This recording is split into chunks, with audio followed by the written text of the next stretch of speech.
సంవత్సరాల తరబడి ఎన్ని మందులు వాడినా మీ మోకాల నొప్పులు తగ్గట్లేదా? ప్రాణ పెయిన్ క్లినిక్ లో అత్యాధునిక చికిత్స.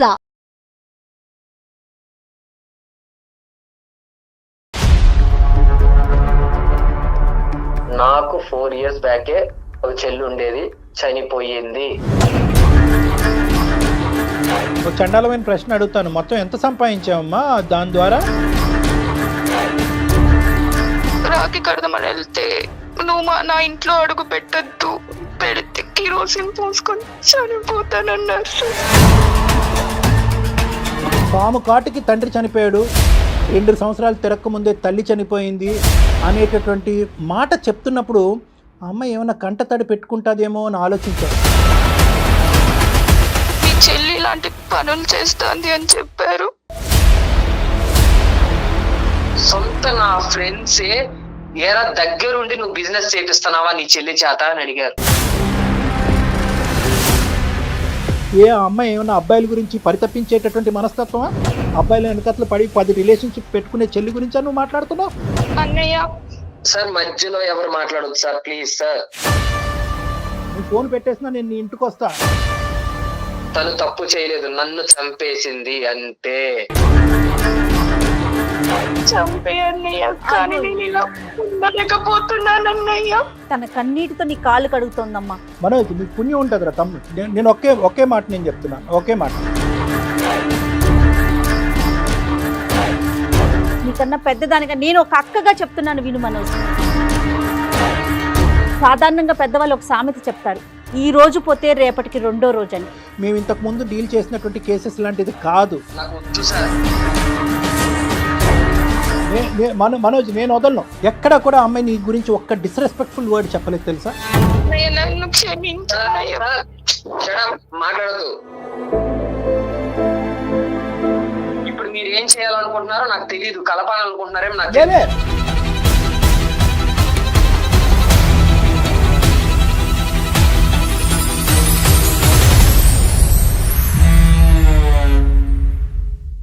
ముప్పై నిమిషాలలో నొప్పి లేకుండా వేడికోస్ వెయిన్ చికిత్స. ఆవేశ హాస్పిటల్, హైదరాబాద్. ఏవిస్ హాస్పిటల్ సమర్పించు అందమైన జీవితం కార్యక్రమానికి స్వాగతం. నమస్తే కళ్యాణ్ గారు. నమస్తే అండి. అన్నా చెల్లెళ్ళ ఇష్యూ అండి. చెల్లి మనల్ని కాంటాక్ట్ చేసింది. ఒక 4 ఏళ్ల నుంచి వాళ్ళ అన్నయ్య తనతో మాట్లాడట్లా, కనీసం ఫోన్లో కూడా తను అంటే తిని ఈ అమ్మాయి నెంబర్ చూడగానే కట్ చేస్తున్నాడట. ఆ అమ్మాయి చాలా బాధపడుతోందండి. ఒక్కసారి మీరు మాట్లాడండి మేడం, కళ్యాణ్ గారితో మాట్లాడించండి, అన్నయ్య మనసు ఏమన్నా మారుతుందేమో అన్నట్టుగా తను మనకి మెయిల్ చేసింది. అమ్మాయి పేరు శ్వేత. ఓకేనా? కాల్ చేస్తానండి. ఇంకేం వివరాలు పెట్టలే కదమ్మా? అంటే కొంత పెట్టింది, అది నేను రివీల్ చేయటం కన్నా మీరు మాట్లాడితేనే బాగుంటుంది కళ్యాణ్ గారు. తప్పకుండా. హలో శ్వేత అండి. అవును మేడం, మీరెవరు? నేను జయానండి, అందమైన జీవితం ప్రోగ్రామ్ నుంచి కాల్ చేస్తా ఉన్నాను, సుమన్ టీవీ. నమస్తే మేడం. నమస్తే శ్వేత, బాగున్నావమ్మా? బాగున్నాను మేడం. ఓకే, నాతో పాటు డాక్టర్ కళ్యాణ్ చక్రవర్తి గారు కూడా ఉన్నారు. మరి నువ్వు మెయిల్లో పెట్టిన విషయం డీటెయిల్డ్గా డాక్టర్ గారికి చెప్పు. రైట్, ఒక్కసారి మాట్లాడతల్లి. శ్వేత, గుడ్ ఆఫ్టర్నూన్ అమ్మా. Good afternoon sir. చెప్పు నాన్న, సమస్య ఏంటి? ఏదో మీ బ్రదర్ గురించి ఏదో అని రాసావు. సార్ యాక్చువల్లీ చిన్నప్పుడే మా నాన్న పొలం పనికి వెళ్తూ అక్కడ పాము కాటికి చనిపోయారు సార్. అప్పుడు అమ్మ అన్నయ్య నన్ను పెంచుతూ ఉన్నారు సార్. మా అమ్మ కూడా కొన్ని రోజులు మా నాన్న చనిపోయిన తర్వాత చనిపోయారు సార్. అయ్యో.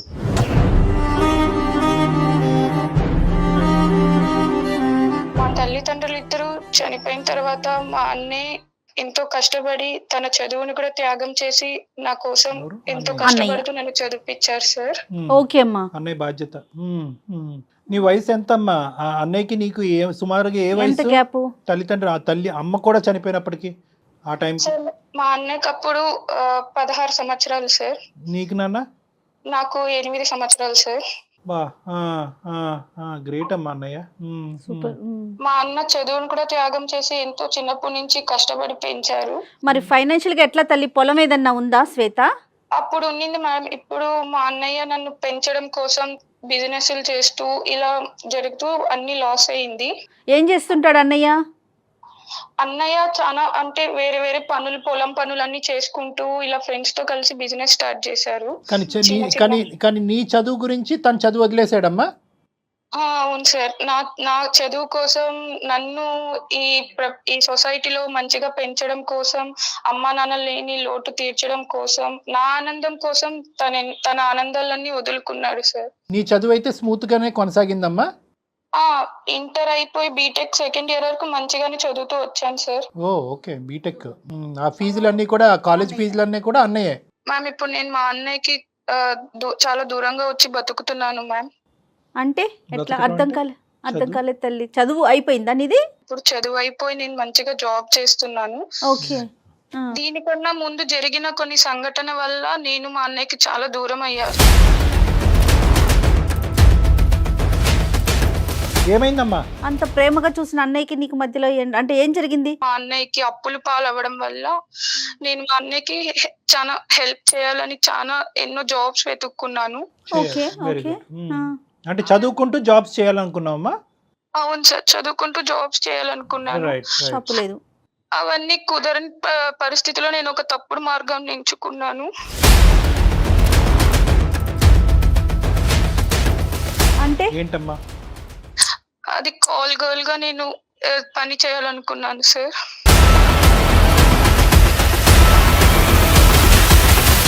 అదేంటమ్మా? కాల్ గర్ల్ గానా? ఎలా వచ్చింది నీకు ఐడియా? అంటే కొన్ని దాంట్లో ఇలాంటి పనులు చేస్తే త్వరగా అమౌంట్ సంపాదించవచ్చు, మా అన్నయ్యకి నేను అప్పులు అన్ని తీర్చేయచ్చు అనే ఒక దీంతో చేయాల్సి వచ్చింది. అలా చేస్తూ ఒకసారి మా అన్నయ్య వాళ్ళ ఫ్రెండ్స్ ఇలా బుక్ చేసుకోవడం ద్వారా మా అన్నయ్యకి తెలిసింది సార్.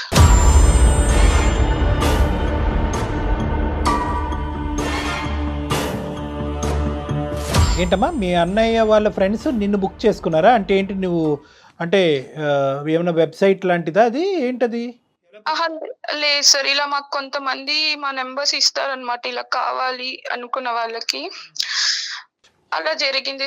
అప్పుడు మా అన్నయ్య ఫ్రెండ్స్ చూసి ఇలా మీ చెల్లి ఇలాంటి పనులు చేస్తుంది అని చెప్పారు.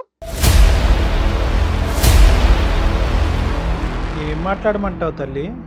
తప్పు లేదమ్మా. మరి ఆయన బాధపడటంలో తప్పేమన్నా ఉందా? నిజంగా బిజినెస్ పరంగా లాసెస్ వచ్చి ఫైనాన్షియల్ లో ఊబిలో కురిగిపోయినా అతను నిన్ను కాపాడుతున్నాడు, నీ చదువును కాపాడుతున్నాడు, నీ వ్యక్తిత్వాన్ని కాపాడుతున్నాడు, నీ భవిష్యత్తును కాపాడుతున్నాడు. నిజంగా మా అన్నయ్య అంత కష్టపడుతుంటే చూడలేక అప్పులు అనేది లేకుండా ప్రశాంతంగా బతకాలని అలా తప్పుడు మార్గం ఎంచుకున్నాను. డబ్బు లేకపోయినా కూడా ఏదన్నా అడుగు తిన్న బతుకుతాడు, నిన్ను కాపాడుకుంటూ చూసుకుంటాడేమో. కానీ నేను చిన్నప్పటి నుంచి తల్లి లేని తండ్రి లేనట్లు లోటు తీరుస్తున్న నా చెల్లిని ఈ స్థాయి వరకు తీసుకొచ్చి ఆఖరికి నా చెల్లెల ద్వారా వ్యాపారం జరుగుతుందా అనేటటువంటి మాటని ఏ అన్నయ్య జీర్ణించుకుంటాడమ్మా? నువ్వే చెప్తున్నావు తప్పుడు మార్గం అని. తెలిసి అంటే నువ్వు అంటే మీ కాలేజీలో ఆ మార్గంలో వెళ్ళిన వేరే అమ్మాయిలు ఉన్నారా? అలా ఏం లేదు సార్, నేనే ఇలా చేస్తే త్వరగా ఎలా వస్తుందమ్మా ఆ ఐడియా? ఎలా వస్తుంది అంటే ఎక్కడన్నా విన్నావా నువ్వు? ఎవరన్నా ఫ్రెండ్స్ నిన్ను ప్రోత్సహించారా? ఒక చండాలమైన ప్రశ్న అడుగుతాను, మొత్తం ఎంత సంపాదించావమ్మా దాని ద్వారా? సరే, ఇంకా నేను అది అడగను, నా ప్రశ్న నేను విరమించుకుంటాను. సో మీ ఫ్రెండ్స్కి తెలిసిన తర్వాత ఏం జరిగిందమ్మా? ఇలా వాళ్ళు మా అన్నయ్యకి ఫోన్ చేసి చెప్పారు సార్, మీ చెల్లేంటి ఇలాంటి పనులు చేస్తాంది, అసలు నువ్వెలా మీ చెల్లికి ఇలాంటి పనులు చేయడానికి అలో చేస్తున్నావు అని. అంటే నిన్ను చూసారమ్మా? నువ్వు వెళ్ళావా డైరెక్ట్గా వాళ్ళ రూమ్కి కానీ వాళ్ళ ప్లేస్కి కానీ వెళ్ళావా? అంటే వాళ్ళు ఫోన్ చేసినప్పుడు కొన్ని ఫొటోస్ పంపిస్తాం కదా సార్, అప్పుడు చూసి ఇలా జరిగింది. అప్పుడు నేనా కాదా అనుకొని వాళ్ళు కన్ఫర్మ్ చేసుకోవడానికి నేను ఉన్న ప్లేస్కి వచ్చున్నారు.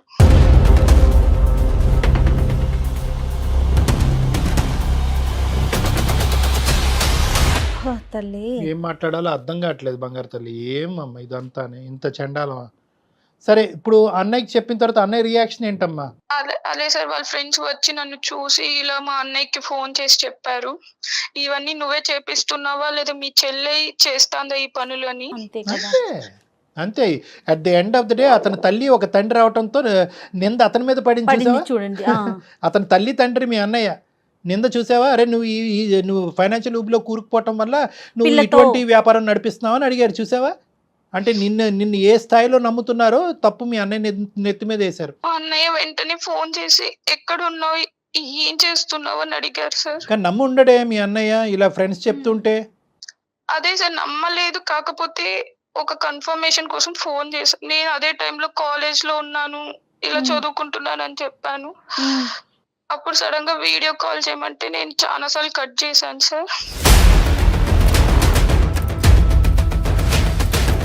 అప్పుడు మా అన్నయ్య డైరెక్ట్ గా ఇట్లా వచ్చి చూసేసరికి ఆ రోజు నుంచి ఇప్పటి వరకు నాతో మాట్లాడటం లేదు. అంటే మాట తెగిపోయింది, బంధం తెగిపోయింది, ఆర్థిక సహాయం అన్నీ తెగిపోయినాయమ్మా ఇంకా అక్కడితో తెగిపోయింది సార్. ఇప్పుడు ఏం చెప్పమంటావు మాకు? ఏ విధంగా ఏ అన్నయ్య మనసు మాత్రం చల్లారుతుంది? అలా కాదు సార్, 4 సంవత్సరాల నుంచి నేను మా అన్నయ్యతో మాట్లాడడానికి రాఖీ పండగ రోజు కూడా వెళ్ళాను. ఆ రోజు కూడా నేను మా అన్నయ్యకి ఇట్లా రాఖీ కడదామని వెళ్తే, నువ్వు నా ఇంట్లో అడుగు పెట్టద్దు, పెడితే కిరోసిన్ పోసుకొని చనిపోతానన్నారు సార్.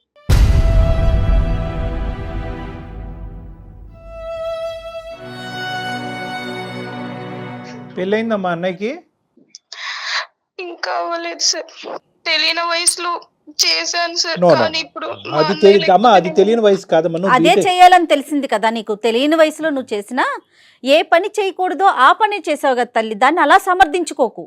ఓకే, నువ్వు చేసింది తప్పు, దాన్ని ఒప్పుకో అంతే తప్ప నేను తెలియని వయసులో అంతే కదా. వయసు మీద ఏకమ్మ నింద. ఎందుకంటే నువ్వు బీటెక్ చదువుకుంటున్నావు, పెద్ద పెద్ద టెక్స్ట్ బుక్లు చదువుతున్నావు, ఎన్నో పరీక్షలు రాస్తున్నావు. పోనీ ఏదో అది సాంప్రదాయంగా ఆ కాలేజ్ మొత్తం అంతా ఇదే పనిలో ఉన్నారంటే మేము అనుకోవచ్చు.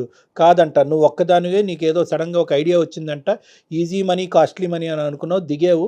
పోనీ ఒక్కసారి దిగిన తర్వాత తప్పు తెలుసుకుని చంపలేసుకుని ఈ చండాలం డబ్బులు నాకు వద్దు అని అనుకుంటే సరిపోయి ఉండేది. మీ అన్నయ్య ఫ్రెండ్స్కి దొరకకపోతే ఇప్పటికీ కూడా నువ్వు ఇదే వ్యాపారంలో ఉండేదానివేమోగా. తప్పుగా అనుకోద్దమ్మా నా మాటని. అలా కాదు సార్, మనీ వస్తే నేను మా అన్నయ్యకి హెల్ప్ గా నీ ఉంటాను. మనీ చల్లంగా ఉండే మనీ కోసం ఏం చేస్తారే తల్లి, ఎలాంటి పనులు చేస్తారు? అమ్మ నువ్వు డబ్బులు తీసుకెళ్ళి మీ అన్నయ్యని బిజినెస్ అనేటటువంటి ఒత్తిడిలోంచి బయట వేస్తావు, కానీ ఎక్కడి నుంచే డబ్బులు వచ్చినాయి అని చెప్పే ధైర్యం ఉందా నీకు? చెప్పగలుగుండేదానివా అప్పుడు అన్నయ్య ఈ పద్ధతుల ద్వారా నాకు ఈ డబ్బులు సంపాదించిందని? లేదు సార్, అంత ధైర్యం లేదు సార్. సరే, ఇప్పుడు మాకు చేయటానికి ఏంటమ్మా? అన్ని ప్రయత్నాలు జరిగినాయి, మీ అన్నయ్య చల్లబడట్లేదు, నాకు మళ్ళీ మా అన్నయ్యతో బాండింగ్ కావాలి అని నువ్వు మమ్మల్ని కోరుకుంటున్నావు. దానికి మేము మీ అన్నయ్యని సంప్రదించాలా? అవును సార్, ఒక్కసారి మా అన్నయ్యకి మీరు కాల్ చేసి మాట్లాడండి సార్ ప్లీజ్. అతను మాట్లాడకపోవచ్చు. ఏం కళ్యాణి గారు, ఆవిడ ఫోన్ ఎత్తదా? నువ్వు చేస్తావా తల్లి? ఫోన్ చేస్తావా? శ్వేత, నా నెంబర్ తెలిస్తే అసలు మాట కట్ చేసేస్తారు మేడం. ఒక్కసారి నేను మీకు నెంబర్ పెట్టాను కదా మ్యామ్, దాంట్లో నుంచి మీరే ట్రై చేయండి ప్లీజ్ మ్యామ్. సరేనా, ట్రై చేస్తారు. కానీ కళ్యాణ్ గారు చెప్పండి, అంటే తను పాజిటివ్ గా తీసుకోవచ్చు, తీసుకోకపోవచ్చు. ఇప్పుడు ఏంటంటే 2 things అమ్మా. ఒకటి, అతను యాక్సెప్ట్ చేసి అన్ని అర్థం చేసుకుని దయదలిచి క్షమించి ముందుకు వస్తే అది ఒక ఎత్తు. నువ్వు అన్న కోరిక ఫలిస్తుంది, అందమైన జీవితం ద్వారా మీ అందరం చాలా హ్యాపీగా ఉంటాం. ఒకప్పుడు ఫలించకపోతే కనుక ఇప్పుడున్న పరిస్థితే కంటిన్యూ అవుతుంది. దానికి మించిన నష్టం అంటూ ఏమీ జరగదు. అంటే అతని పని అతను చూసుకుంటాడు, నీ పని నువ్వు చేసుకోవాలి. అర్థమైందమ్మా? అలా కాదు సార్, మీరే ఎలా అయినా మాట్లాడించారు. మా అన్నయ్య లేకపోతే నేను బ్రతుకున్న శవం లాగా oh no no no no, అది కాదులే అమ్మా. బేసికలీ ఏంటంటే ఒక్కొక్క వ్యక్తికి ఒక్కొక్క కష్టం ఉంటుందమ్మా, ఒక్కొక్క ఆలోచన శైలి ఉంటుంది. దాన్ని బలవంతంగా మనం ఉంచేసి అనేటటువంటి చేయకూడదు. ఇంకా నుంచి నా లైఫ్ లో ఎటువంటి మంచి శుభకార్యాలు జరగాలన్నా మా అన్న చేతుల మీద జరగాలి. రైట్, అదే అర్థమైంది అమ్మ. ఒక ఆడపిల్లకి అది మినిమం కోరిక. తల్లిదండ్రులు లేనప్పుడు అన్నయ్య ముందుకు రావాలి. ఆ అన్నయ్య మనసు కాస్త ఈ విధంగా గాయపడింది. చూద్దాం అమ్మ, మనం ఏ విధంగా దాన్ని రెక్టిఫై చేయగలమో చూద్దాము. ఒక ప్రయత్నం అయితే చేద్దాం.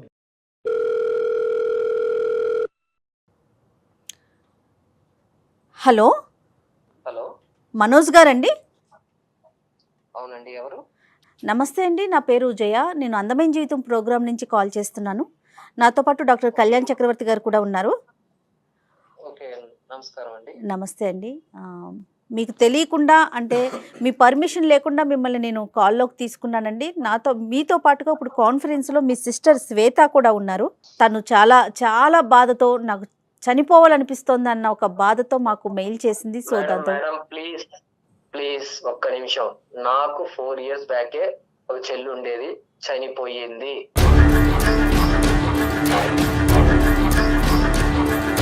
మనోజ్ గారు, మీ బాధను మేము అర్థం చేసుకుంటామండి, ఖచ్చితంగా అర్థమవుతుంది. మనోజ్, సార్ నమస్కారం సార్. నమస్తే మనోజ్. ఇక్కడ 2 things నాన్న. ఎవరు ఎవరిని బ్రెయిన్ వాష్ చేయలేరు, ఎవరు కన్విన్స్ చేసేసి ప్రేమని క్రియేట్ చేయలేమమ్మా. నీ భావాన్ని మాడిఫై చేయటమో లేదంటే కొత్తగా ఒక ప్రేమని సృష్టించడం అనేది జరగట్లేదు. ఆల్రెడీ ఉండేటటువంటి ఒక ప్రేమని మళ్ళీ పులకరింపు చేసేటటువంటి విధంగా మనం ఏమైనా చేయగలమా అనేది ఒక చిన్నపాటి ఆశ. అది కూడా ఇందాకే నేను అమ్మాయితో చెప్పా, ఎవరు నా శ్వేతతో చెప్పాను, వీ కాంట్ ప్రామిస్, మేము ప్రామిస్ చేయలేము. అందమైన జీవితం చాలామంది జీవితాలని కాపాడింది, కానీ ఈ ఇష్యూలో మాత్రం నువ్వు చేసినటువంటి తప్పిదం ఏదైతే ఉందో ఆ తప్పిదం అనేటటువంటిది తిరిగి రాయలేనటువంటి తప్పిదం. అందులో ఒక తల్లిదండ్రులు బాధ్యత తీసుకునే పెద్దరికం వహించి, ఏది 16 సంవత్సరాలప్పుడు ఒక తల్లి తండ్రి యొక్క పాత్ర పోషించినటువంటి ఒక గొప్ప వ్యక్తి మనసు ఏ స్థాయిలో గాయపడి ఉంటుందని మేము అర్థం చేసుకోగలమమ్మా. ఇది అవుతే అవ్వచ్చు, చిన్న గోరంత ఆశ అంతే. ఒక ప్రయత్నం అయితే చేస్తామన్నా, ఇది ప్రయత్నం మాత్రమే, అల్టిమేట్గా డెసిషన్ ఈజ్ యువర్స్. ఒక 2 నిమిషాలు నేను మాట్లాడతానన్నా. సార్ మీరంటే రెస్పెక్ట్ ఉంది కాబట్టి నేను ఈ విషయం మీద మీరు మాట్లాడుతున్నా నేను సైలెంట్ గా ఉన్నాను, ఇన్సైట్ విన్నాను సార్. అన్నయ్య సార్ ప్లీజ్ సార్ మనోజ్ మాట్లాడు సార్ మధ్యలో ఎవరు మాట్లాడదు సార్, ప్లీజ్ సార్. నన్ను క్షమించు ప్లీజ్ సార్, మాట్లాడదు సార్, ప్లీజ్ శ్వేత, సార్ మాట్లాడదు. శ్వేత, నాకు నీ ఇమోషన్ అర్థమవుతుందమ్మా. మాట్లాడదు శ్వేత, చాలా రోజులు అయింది నువ్వు అన్నయ్యతో మాట్లాడి, అన్నయ్యతో పలకరించి కూడా చాలా రోజులు అవుతుంది నాకు తెలుసు, కానీ అతను మనసులో ఉండేటటువంటి వేదన ఒక్కసారి బయటకు రానివి, తర్వాత నువ్వు ఎప్పుడు మాట్లాడాలన్నది నేను చెప్తాను. చెప్పు మనోజ్, ఏమని చెప్పాలనుకుంటున్నారు? సార్ వద్దు సార్, నాకు అసలు ఎవరు లేరు సార్, అంతే. నాకు ఎవరు లేరు. నాకు చెల్లి అనేది 4 years బ్యాకే చనిపోయింది.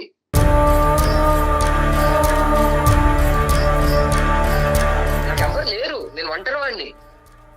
అన్నయ్య మధ్యలో ఎవరన్నా మాట్లాడారంటే మాత్రం కాల్ కట్ చేస్తాను సార్. శ్వేత, నువ్వు ఒక్క 2 seconds ఆగినా ప్లీజ్ కైండ్లీ. నేను ఇది ఎందుకంటే ఇది మేము ఇంతకుముందు డీల్ చేసినటువంటి కేసెస్ లాంటిది కాదు. ఎందుకంటే కనుక ఇదేదో 5 నెలల్లో 6 నెలల్లో అవ్వలేదు మీ ఇద్దరి మధ్యన. ఆల్మోస్ట్ అతను ఫిక్స్ అయిపోయాడు మానసికంగా. ఏంటంటే ఈ బంధం తెగిపోయింది, అమ్మా నాన్న లేరు, ఇప్పుడు చెల్లి కూడా లేదు అనే కాన్సెప్ట్లోకి అతను వచ్చేసాడు. కాబట్టి లేదు, చెల్లి అనేటటువంటి ఆమె ఉంది, కేవలం ఒక తప్పు చేసింది. మనుషులు అనే వాళ్ళు తప్పులు చేయటం సహజం, మానవతా దృక్పథంతో క్షమించడం అనేటటువంటిది కూడా ఇంపార్టెంట్ అనే అంశం అతని బ్రెయిన్లోకి వెళ్ళాలి అంటే ఒక్క 2 నిమిషాలు నేను అతనితో మాట్లాడాలమ్మా. Shweta please. Okay sir. Manoj, నేను ఒక కాన్సెప్ట్ మాట్లాడతాను, ఆ కాన్సెప్ట్ నీకు అర్థమవుతే ఓకే, వెల్ అండ్ గుడ్, కాకపోతే నాకు చెప్పు నాన్న. అమ్మ నాన్న ఎక్కడ కూడా ఈ మొత్తం ప్రయాణంలో ఎక్కడ కూడా ఇందాక అమ్మాయి ఎక్స్ప్రెస్ చేస్తున్నప్పుడు, సార్ పాము కాటుకి తండ్రి చనిపోయాడు, 2 సంవత్సరాలు తిరక్కముందే తల్లి చనిపోయింది అనేటటువంటి మాట చెప్తున్నప్పుడు ఆ అమ్మాయి ఏమైనా కంటతడి పెట్టుకుంటుందేమో అని ఆలోచించా, వినాలని అనుకున్నా, పెట్టుకోలే కంటతడి. ఎక్కడ ఎమోషన్ అవ్వలా తను. అంటే దాని అర్థం ఏంటంటే వాళ్ళు లేనటువంటి లోటుని అంత చక్కగా నువ్వు తీర్చేవు అనేటటువంటి దాని అర్థం అనమాట. ఎక్కడా కూడా అమ్మాయి నీ గురించి ఒక్క డిస్రెస్పెక్ట్ఫుల్ వర్డ్ చెప్పలేదు తెలుసా. తల్లిదండ్రులు లేనటువంటి లోటు తీర్చేవని అంది. ఆ అమ్మాయి గురించి నీ జీవితాన్నే త్యాగం చేసావు, నీ చదువునే ఆపుకుని అతి పిన్న వయసులో బిజినెస్లు చేసి బిజినెస్ సక్సెస్ అవ్వకపోతే ఒక బిజినెస్లోకి దుంకి ఫైనాన్షియల్గా ఇరుక్కుపోవడంతో, అరే మా అన్న నన్ను ఇన్ని సంవత్సరాల పాటు నా గురించి బాధపడ్డాడు. ఏ పద్ధతిలో వెళ్ళింది నీ చెల్లి అనేది తర్వాత మాట్లాడుకుందాం, కానీ తన ఉద్దేశాన్ని ఈరోజు మనం అర్థం చేసుకుందాం. ఒక్కసారి 2 నిమిషాలు నా మాట విని మనోజ్. ఉద్దేశం ఒక్కటే చూద్దాం, కాన్సెప్ట్. ఇందాక నుంచి కాన్సెప్ట్ అంటున్నాను కదా, కాన్సెప్ట్ ఏంటంటే ఉద్దేశం. అరే ఇన్ని రోజులు బట్టి అన్ని త్యాగం చేసి కష్టపడేటటువంటి నా అన్నయ్యకి నేను ఏమీ చేయలేనా? అప్పుల భారాన్ని కూరుకుపోయి నేను చనిపోవాలి, నేను ఉరి తీసుకుని చచ్చిపోవాలి, బతకలేను అనేటటువంటి అన్నయ్యకి ఒక జీవనాధారం పోయాలి అనేటటువంటి ఒక పెద్ద ఉద్దేశంతో ఒక చెల్లి చేసినటువంటి తప్పులు చేస్తావు నాన్న, నేను చేస్తాను తప్పులు, నువ్వు చేస్తావు తప్పులు, ఈ అమ్మాయి చేస్తుంది తప్పు, ఆ తప్పు చేసింది, తప్పు చేసి రియలైజ్ అయిందా లేదా? తను తప్పు చేయలేదు, నన్ను చంపేసింది అంతే.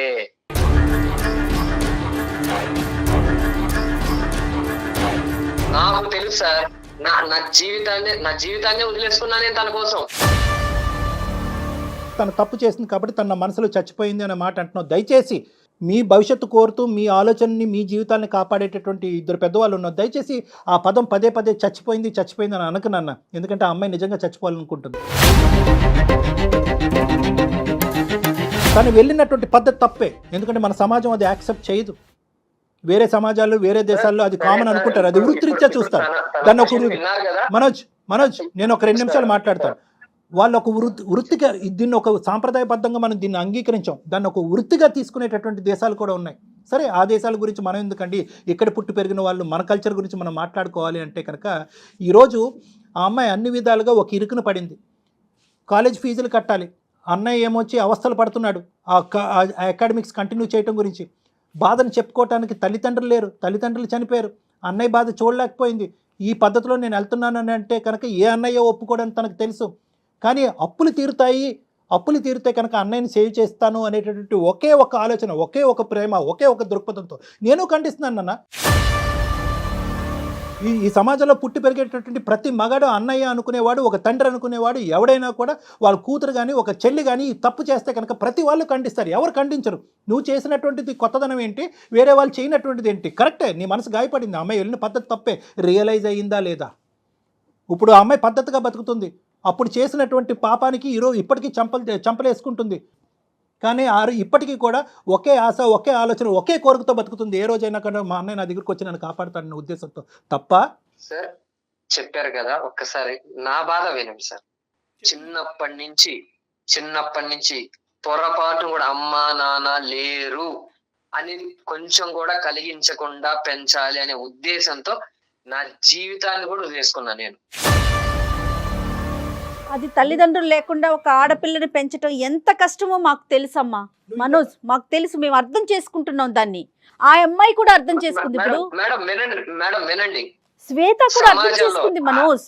అక్కడ ఇంకోటి ఎంత ఇక్కడ చూసుకున్నానో బయట సమాజంలో కూడా పేరెంట్స్ లేకపోయినా అరే ఏం బతుకుతున్నారా వీళ్ళు అని అనిపించుకోవాలని, తను చదువుకుంటే మంచిగా సెటిల్ అయితే అంటే ఇక్కడ తను సెటిల్ అయిందంటే నేను హ్యాపీగా ఉన్నట్టే. ఇంకా అలాంటిది సొంత నా ఫ్రెండ్సే ఏరా దగ్గరుండి నువ్వు బిజినెస్ చేపిస్తున్నావా నీ చెల్లి చేత అని అడిగారు.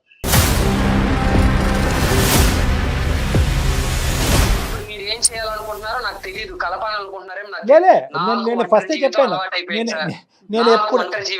అయిపోయింది, ఆడవాళ్ళ నమ్మకం లేదు. కమింగ్ టు ద పాయింట్, నువ్వు కూడా ఎంత క్షోభలో ఉండుంటావు. ఎందుకంటే అల్లారు ముద్దుగా పెంచుకున్నటువంటి నీ చెల్లెల్ని ఆల్మోస్ట్ నీ కూతురు చెల్లెలు తల్లి అన్ని అమ్మాయి అనుకున్నట్టుగా ఒక ఆడదానికి చూసుకున్నావు. నేను ఎక్కడా కూడా నీ క్రెడిట్, నువ్వు చేసినటువంటి త్యాగాలు ఎక్కడా కూడా చిన్నగా చేయట్లే. నేను ఎక్కడగా చిన్నగా చూడాలి అని అనుకోవట్లేదు. దానికి ఎంత స్థాయి పదాలు వాడినా కూడా తక్కువే అన్నట్టు నాకు అనిపిస్తుంది. ఒకటి, ఇప్పుడు నువ్వు చెప్పావు కదా, నేను ఇంత కష్టపడ్డాను, పరువుని ఇంత నమ్ముకున్నాను, నా చెల్లెల గురించి ఇంత త్యాగం చేసుకున్నాను, మాట పడకూడదు అనుకున్నాను. ఏ మాట అయితే పడకూడదు అనుకున్నాను అదే నా ప్రాణ స్నేహితుల దగ్గర నుంచి నీ చెల్లి ద్వారా వ్యాపారం చేయిస్తున్నావురా అనే మాట వినవలసి వచ్చింది సార్. ఆ రోజే నేను చచ్చిపోయానని అన్నావు కదా. ఈ డిస్క్రిప్షను ఆ అమ్మాయి కూడా నీకంటే బాగా చెప్పింది.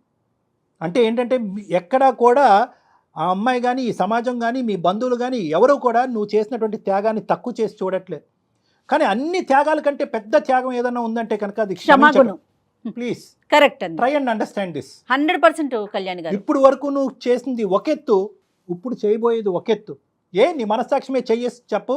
దినదిన గండం నూరేళ్ళ ఆయుష్లా బతకలేదా ఈ 4 సంవత్సరాల పాటు? నీ చెల్లిని దూరం చేసుకుని ఎక్కడుందో, ఏం చేస్తుందో, ఎలా ఉందో అనే బాధతో బతకలేదా నువ్వు? మీ తల్లిదండ్రులు గుర్తు రాలేదా నీకు? తప్పు చేసి రియలైజ్ అయిందా లేదా? తప్పు చేయటం వెనకతలో ఉన్న ఉద్దేశం ఏంటి అంటే నేను అది సమర్థిస్తున్నట్టు కాదు, ఆ అమ్మాయి చేసిన తప్పే. చెయ్యకూడని తప్పు చేసిన తర్వాత మనం వెనక కోట్లు వేసినా గానీ, కష్టపడి చేసినా గానీ ఆ కష్టాన్ని గుర్తించారు సార్. ఇది అలాగే వచ్చిందనే అంటారు. సమాజం కోసం తన ఆలోచన అంతా సమాజం కోసం, పరువు పోయిందనే ఆలోచిస్తున్నాడు. నా కోసం మీరు ఇంత ప్రయత్నిస్తున్నారు, నేను కాదన్న సార్. కాకపోతే నాకు వద్దు సార్. నేను వదలను మనోజ్, నేను వదలను. ఫ్రెండ్స్ లో చూపించుకోలేక ప్లేస్ లో నేను అక్కడ ఉండట్లేదు సార్. నేను ఫోన్ పెట్టేసినా నేను నీ ఇంటికి వస్తా. ఎందుకు అంటే కనుక ఇక్కడ సమన్వయం ఏదన్నా ఒక చక్కటి న్యాయం, దైవ న్యాయం ఏదన్నా, దేవుడు కూడా కావాలనుకునేటువంటి న్యాయం ఏదన్నా ఉందంటే కనుక మీ అన్న చెల్లెలు బంధం ఉండాలి. ఎందుకంటే ఈ ప్రపంచంలో నీకే అమ్మాయి తప్ప ఎవరు లేరు, ఆ అమ్మాయికి నువ్వు తప్ప ఎవరు లేరు. మిమ్మల్ని ఇద్దరిని కలపకపోతే కనుక మా ప్రోగ్రామే వేస్ట్. నిజంగా నేను చెప్తున్నాను ఈరోజు ఈ మాట. మీరు వస్తానంటున్నారు, హ్యాపీగా రిసీవ్ చేసుకుంటా. థ్యాంక్ యూ సో మచ్ అండి, మమ్మల్ని రిసీవ్ చేసుకుంటున్నందుకు thank you so much. But మీరు సమాజం కోసం ఆలోచిస్తున్నారా, లేకపోతే మీ మనసుకు పడ్డ గాయం కోసం ఆలోచిస్తున్నారా? సమాజం ఎలా తీసుకుంటుందో, ఈ డబ్బు సంపాదన అంతా కూడా అలానే వచ్చింది అని ఆలోచిస్తున్నారా? అనుకుంటుందని ఇప్పుడైతే మెంటల్ గా నాకు ఎవరు లేరు, నేను ఒంటరి వాడిని అని ఫిక్స్ అయిపోయాను మేడం. సరే నాకు వద్దు మేడం ఇప్పుడు ఈ టైంలో మళ్ళీ తమ్ముడు relation నా life మాట తెచ్చి వినరా బాబు, తమ్ముడు నేను నీకు బాధపడలేను అరే మేడం. మనోజ్ నీకు పుణ్యం ఉంటుందిరా తమ్ముడు. నేను ఒకే మాట నేను చెప్తున్నాను, ఒకే మాట. ఒక 2 నిమిషాలు ఇప్పుడు వరకు మాట్లాడనివ్వద్దు అనేటటువంటి మీ చెల్లిని మాట్లాడి అట్లీస్ట్ తన మనోవేదన ఇప్పుడుకొచ్చి ఎవరికి చెప్పుకునే సబ్జెక్ట్ కాదు ఇది. Please sir, నో నువ్వు అలా అర్థం అనకూడదు, నువ్వు అలా అనకూడదు. నీ చెల్లెలు ఇప్పుడు వరకు తను తప్పును తెలుసుకుంది, ప్రతిరోజు బాధపడుతూనే ఉంది. ఈరోజు కష్టపడి ఒక చక్కటి ఉద్యోగం చేసుకుంటూ తన కాళ్ళ మీద తను నిలబడింది. ఆ ఆలోచన గురించి పదే ఆలోచిస్తూ ప్రతి క్షణం ఈ రోజైనా రేపైనా ఎప్పటికైనా కూడా నా అన్నయ్య నా దగ్గరకు వస్తాడని ఆశతో బతికేటటువంటి అమ్మాయిని కేవలం ఒక 2 నిమిషాలు మాట్లాడిన వాళ్ళ నీలో ఒక మానవత్వం ఉందిగా. ప్లీజ్ అమ్మాయిని ఒకసారి మాట్లాడి. నీకన్నా పెద్దదానిగా నేను ఒక అక్కగా చెప్తున్నాను విను మనోజ్. సాధారణంగా పెద్దవాళ్ళు ఒక సామెత చెప్తారు, ఈ రోజు పోతే రేపటికి రెండో రోజు అని. వినే ఉంటావు నువ్వు కూడా, ఆ బాధను కూడా ఫేస్ చేసావు. రేపటి గురించి కాదు, దయచేసి దీన్ని మనసులో పెట్టుకో. నేను ఎందుకు చెప్తున్నానో ఒక్కసారి విను. తను చేసింది చాలా పెద్ద తప్పు, ఎవరూ యాక్సెప్ట్ చేయం. కానీ ఒక్కసారి నువ్వు తన బాధ ఏంటో ఒక్కసారి విను ప్లీజ్. ఇది మా పర్సనల్ రిక్వెస్ట్ అనుకో, నేను డాక్టర్ కళ్యాణ్ గారు. అంటే basically what ever the change has to be a permanent change అన్న. ఈ రోజు మేమేదో బలంతో పెడుతున్నటువంటి ఉద్దేశం కాదు. నేను చాలా ఇమోషనల్గా మాట్లాడతాను, గట్టిగా మాట్లాడతాను, మనసులో భావాన్ని స్ట్రైట్ ఫార్వర్డ్గా వ్యక్తపరుస్తాను. ఇక్కడ ఎందుకంటే నాకు క్లారిటీ ఉంది నాన్న. నేను ఓకే నువ్వేరో మీరు నా స్థానంలో నిలబడి ఆలోచించండి సార్ అంటే కరెక్టే. ఎవరి స్థానాన్ని ఎవరు చెప్పలేరు. నీ ఆలోచన నీది, నీ వ్యక్తిత్వం నీది. కానీ at the end of the day మనందరినీ కలిపేటటువంటి ఒక మానవతా దృక్పథం అనే ఒక యాంగిల్ ఉంటుంది, ఒక బ్లడ్ రిలేషన్. అదంతా కూడా మనందరినీ కలుపుతుంది అనమాట. ఎక్కడో ఒక చిన్న జాలి, ఒక దయ. నేను చెప్పాలా మీ చెల్లి గురించి? మీ చెల్లిని నువ్వు చిన్నప్పటి నుంచి ప్రేమించినటువంటిది మీ చెల్లి యొక్క వ్యక్తిత్వం గురించి నేను చెప్పాలా? అమ్మాయి ఏమన్నా అబ్బాయిల గురించి పరితపించేటటువంటి మనస్తత్వమా? అబ్బాయిల వెనకట్లు పడి 10 రిలేషన్షిప్ పెట్టుకునే చెల్లి గురించా నువ్వు మాట్లాడుతున్నావు? కేవలం ఏంటంటే ఒక 10 రూపాయల గురించి ఆశపడి ఆ 10 రూపాయలు తన తిని తందనాలు ఆడటం గురించి కాదు, ఆ 10 రూపాయల గురించి నిన్ను ఊబిలోంచి బయటకు వేయటం గురించి ఒక పరితపించేటటువంటి ఒక మానవతా మూర్తి. అంటే ఆ మానవతా కోణం నుంచి ఒక్కసారి ఆలోచించరాను. ఇంకొకటి నేను చెప్తున్నా, నువ్వు ఇప్పటి వరకు ఇదే కోణం మీద ఎందుకు నిలబడ్డావు, ఇదే ప్లాట్ఫామ్ మీద ఎందుకు నిలబడ్డావు అంటే కనుక ఇప్పటి వరకు ఆ అమ్మాయి వాయిస్, ఆ అమ్మాయి ఇమోషను, ఆ అమ్మాయి టోను వినటానికి నువ్వు రెడీగా లేవు. అమ్మా శ్వేత, ఒక్కసారి మీ బ్రదర్తో మాట్లాడినన్నా. హలో అన్నయ్య. చెప్పు అన్నయ్య ప్లీజ్ అన్నయ్య, కాల్ కట్ చేయొద్దు అన్నయ్య.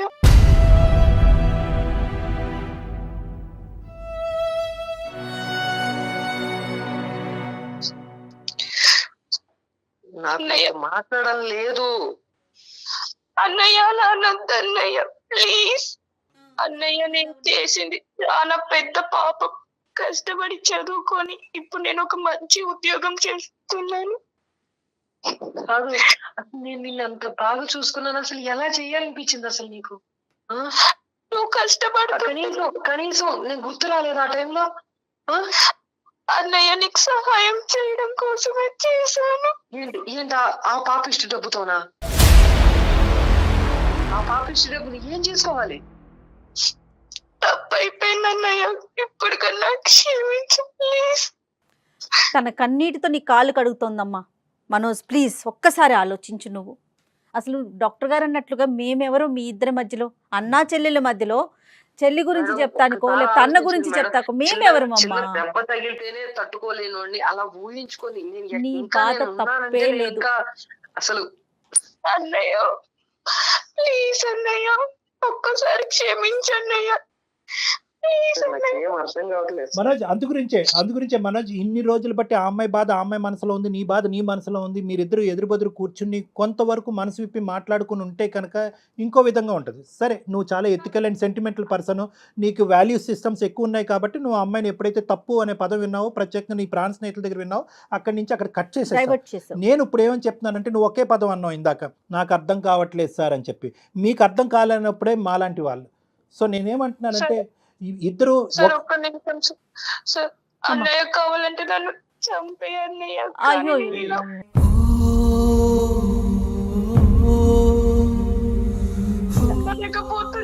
ఏమ్మా చంపుకోవటానికమ్మా ఇది అంతా బతుకుండేది సమాజంలో. ఏమ్మా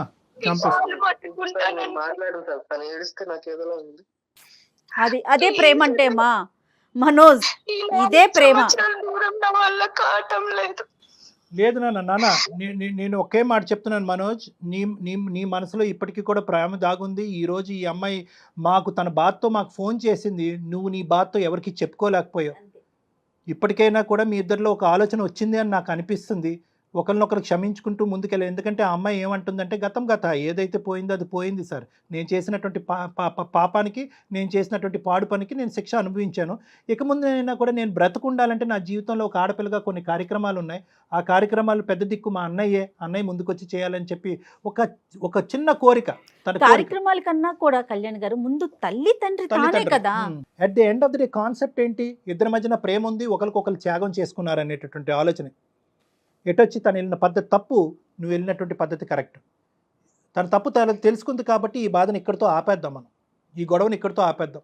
మీ ఇద్దరు మీ బంధం మళ్ళీ ఇది అవ్వాలి, మళ్ళీ బాండ్ అవ్వాలి, మళ్ళీ హ్యాపీగా ఉండాలి.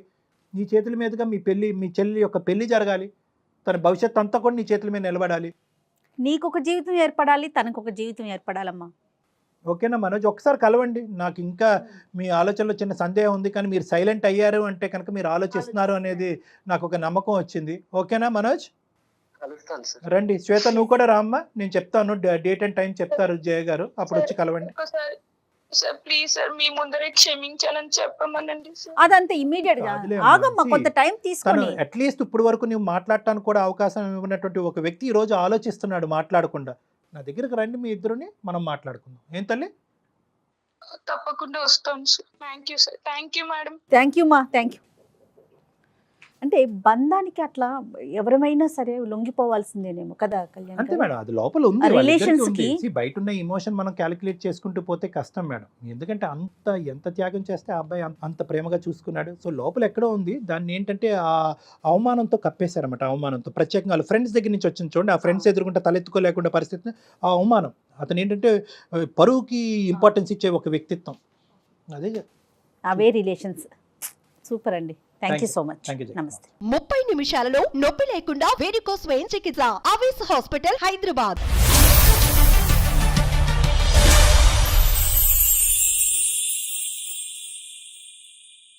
సుమన్ టీవీలో మీ పర్సనల్ అండ్ బిజినెస్ ప్రమోషన్స్ కోసం కింది నెంబర్కి కాంటాక్ట్ చేయండి.